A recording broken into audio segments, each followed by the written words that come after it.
All right, everyone, we are finally ready to get this book finished up.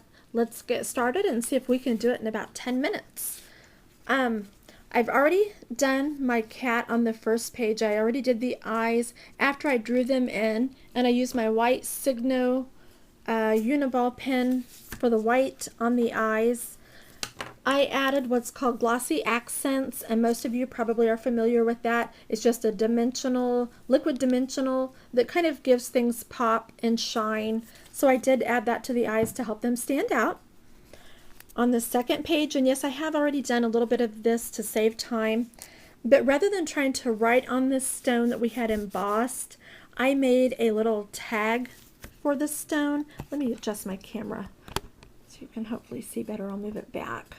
Okay, and to do that, I just used the Fabulous Finds Cricut cartridge, and I used the ticket that's on page 111 and the jagged creative feature to kind of give it that jagged rough edge. I thought it was perfect for the stone, and I just cut that out, and I added pop dots behind it to give it a little pop, and then I used rain dots. Probably most of you are familiar with rain dots. They're just little round dimensional stickers that come in all different colors, and actually they now come in all different shapes also, but I just used a little dimensional to kind of give it a little extra.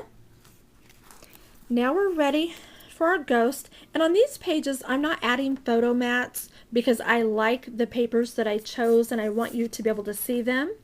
And I have to say that my good friend Lori from Scrap and Stuff, and I have her button on my blog, so if you want to go check her blog out, it's on my blog, but she actually brought up something very good last night, that if you wanted, you could have, oops, knocked the camera over, you could have both of your pages match. I never really thought about that, I guess. I just kind of tend to cover the front and the back page in the same paper. But it really was a good idea to coordinate these two and make it more like one. So for my next album, I may have to give that a try. So thank you, Lori, for the idea. I appreciate it.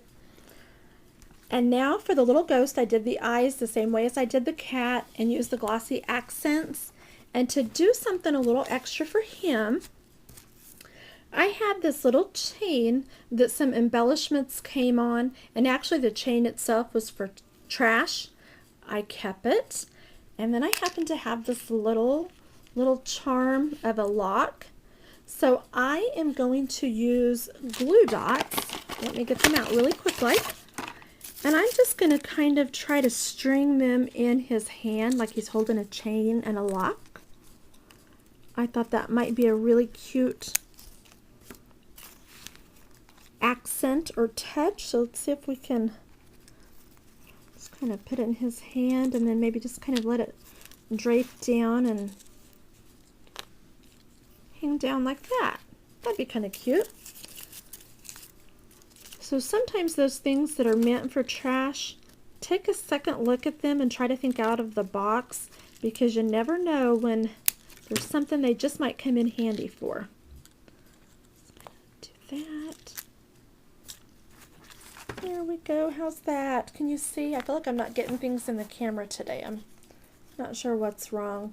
And actually, I think this needs to come up. It's hanging down too much, and it might look better to have it kind of hang out of his other hand. So let me see if I can salvage the glue dot. Put it on his hand. Kind of let that hang. More like that. That looks better. There we go. How's that? Okay, and then we're done with that page.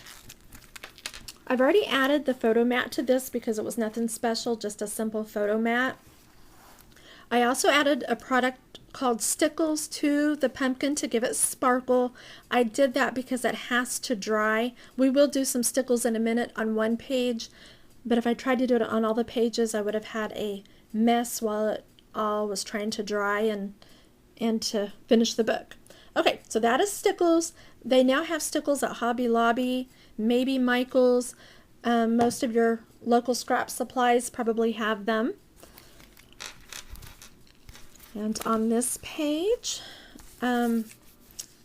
we are now ready to cover up, because if you remember, and if you read the note that I had posted about not using the hide contour feature, and because the Paper Doll Dress Up cartridge did not have the blackout feature, it did cut out the tick marks and the little cuts on our actual page. So now we need to cover that up. And I'm going to show you how to do that. And then next time, if the hide contour feature will work for you, I would recommend using that. But for now, all I did was a simple photo mat. I used the Pink Stampers cheater method by just adhering my ribbon behind here, and I just used a little ATG tape to hold the edges down on each side, put it on a photo mat, and then made this little cheater bow by wrapping a little piece of ribbon and tying it in a knot. And I thought it was kind of a neat accent, instead of doing the bow and the ribbon in the same color, to do them in coordinating patterns or colors. And I'm going to adhere that to my page. Let me see. And I'm going to put it right as close to the edge to cover up as much of the pumpkin as I can. And then to finish, because as you can tell we can't get it all the way out because it would hang out over this page, I have just cut out, you could do a little tag, you could do a little journal tag, but I happen to have this that I cut out of some of my cardstock, and I am just going to adhere it right over that to cover it up. And actually I notice I do have a little bit of an ugly edge right here. You could cut out another pumpkin shape and do it in, well, I guess you can't do the shadow on that cartridge, but you could cut out just another, do a circle or anything that would cover that whole thing up. I'm not going to put this down yet. I'm going to go back and figure that out. And I will post, I've had a lot of requests to post photos, just still photos of the completed album. So when I get it figured out and to get that little piece covered up, I will post photos so that you can see what I did. But because we're already running out of time, I'm going to keep moving. I'm happy with this page. For the bat, after I embossed him, I just added little googly eyes, and then I just wrapped a ribbon. I like this paper without adding a photo mat, so I just wrapped ribbon and tied a bow. And then that's the back side of that, and I'm happy with that. You could add the little cheater bow here if you wanted, but I'm happy with how it looks. And now we're ready for our castle page. And for it, I decided to add some fun little embellishments. For one thing, well, let me start over. Because I wasn't thinking and I added a pop dot behind this yellow mulberry paper, you can see the pop dot through the mulberry paper, so I am going to cover it up.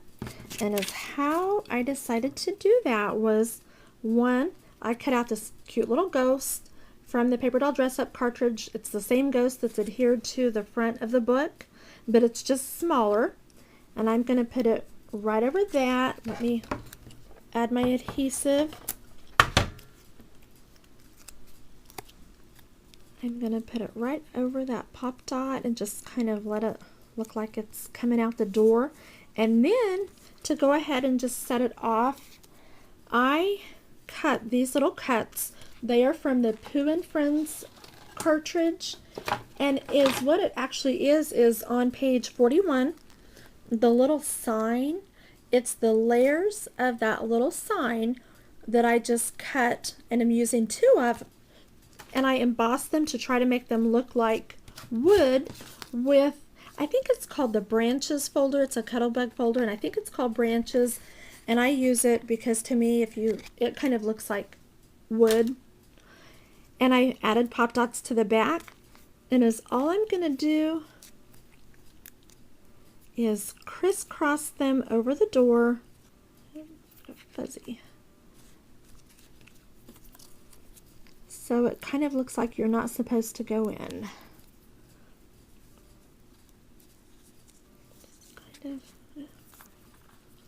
Kind of like that. And then I went ahead and cut another little ghost, and I'm just going to stick him coming out the window. Actually, I thought I had I do have a smaller one. Sorry, there goes the camera. Did I mention I'm still learning all of this? Okay. Apply my adhesive. Maybe I still just don't feel real good today. And I'm just going to make him look like he's coming out one of the windows. Like that.